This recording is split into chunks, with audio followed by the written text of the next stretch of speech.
I do love the way that this statue now changes, depending on who has given the blessing in a relay. But it's that time again. Baro Ki'Teer has reappeared. On PC, he'll be located on the Chronite relay, which is Saturn. PlayStation, it's the Strata relay, which is Earth. Xbox is the Leonov relay over on Europa. And Switch is the Larunda relay, I do believe it's called. I literally just have it down as Mercury for some reason. But let's jump in and see what he has brought on PC first of all. There it goes.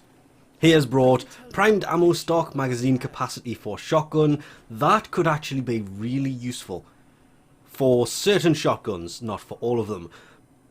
Voltaic strike, which is plus 60% electrical and status chance. Primed cryo rounds, that is actually really useful if you're aiming for blast or viral on any rifle.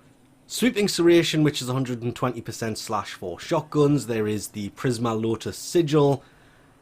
Yeah, bad example because the armor goes over the top of it, but oh well. Nope, went one too far. Ki'Teer foros chest plate, the Ki'Teer foros leg plate, both of them, yes, good. The Ki'Teer foros shoulder plates that, I'll be honest, they all look pretty nice. The Ki'Teer sentinel mask, the saving grace is the fact it projects his symbol out to the front. The Ki'Teer atmos mask, operator cosmetic. The Ki'Teer razza syandana. Shade, prisma shade, does come with his secondary weapon. Really useful if you run a lot of stealth based missions. The bronze kavat busters here, landing craft decoration. The sonicor elixis skin, to be fair, Banshees does look much better than that. The tiberon elixis skin is a very, very nice looking skin. The elixir skins are really nice. We'll get back to that in a second. The prisma grakata, if you don't have it, it is worth picking it up. But in my opinion, hands down, the prisma twin gremlins will probably, well, definitely do more damage than that. They are probably the best of the weapons he has brought so far. The xiphos prisma skin, I love the prisma skins on landing crafts. They look amazing. And I'm aware it's not landing craft decorations, they are orbiter decorations, but force of habit at this point. The liset cydonia skin, prisma one looks nicer.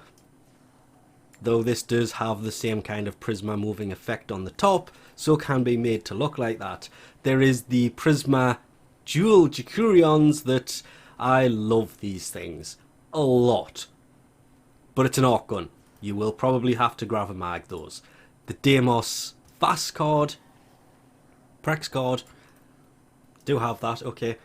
The Ki'Teer domestic drone, and I'm no longer going to call this the dome stick because people didn't quite get the reference of that, and I say that every time it turns up. I don't need to say that anymore. The Inaros tomb scene, the Sands of Inaros blueprint, and if you have Inaros Prime equipped when you come to see him, you can also pick up the Baro void signal that wasn't here before, as you would have noticed. It's only available if you equip I said Baro, Inaros. Oh.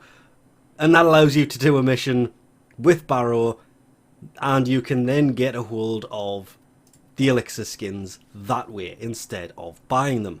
Falling over to console, and had to do a jump because it didn't quite reach, there is the vome-fass, remembering that the fast one turned up last week and they are a matching pair, so if you have one you may as well get the other one. The deimos plex card, never going to try to pronounce that.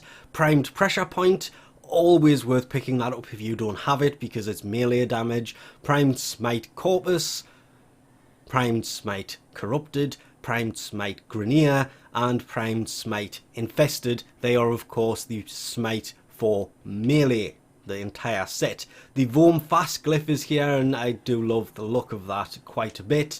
The quanta ephira skin is here, and remember, this is just a skin, it is not the actual weapon. There is pack leader emblem on the arm, not a sigil, like I was almost about to say. Prisma jet sentinel wings, they do look nice, but I really need to take those colours off the sentinels on console. The deimos syandana, that is a liset with really long tail fins. The prisma mech head sentinel mask, you can see why I need to take those colours off, though I do love the effect of, well, the colour merging into each other. It actually looks pretty nice. The prisma angstrom, this is a very strong secondary weapon, well worth picking up if you do not have that. The Ki'Teer ephemera, it just has the Ki'Teer emblem hovering around you, kind of like the Lotus one, but better. The Axii A2 relic for the dual-wielding Lex Primes. Ooh, the Prisma Obex. If you had to choose between the Prisma weapons, I think this would definitely be more worth it. Actually, the Prisma Angstrom is probably better and does more damage than the Prisma Obex does, but the Prisma Obex is probably more fun. The Ki'Teer chest plate, the Ki'Teer leg plates, the Ki'Teer shoulder plates, there is the display Argyle, I'm going to say it right this time, Orbiter decoration, not landing craft, it's classed as an Orbiter, the Paracesus elixis skin.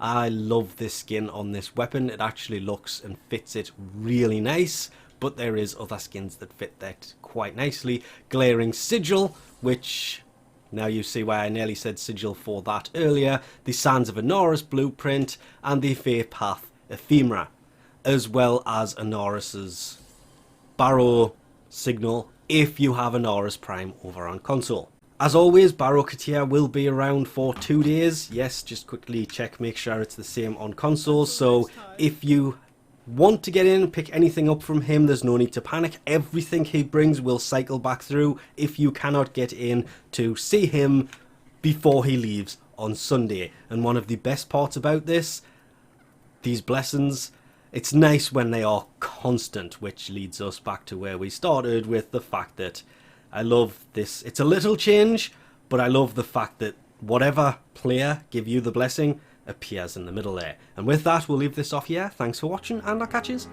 next time.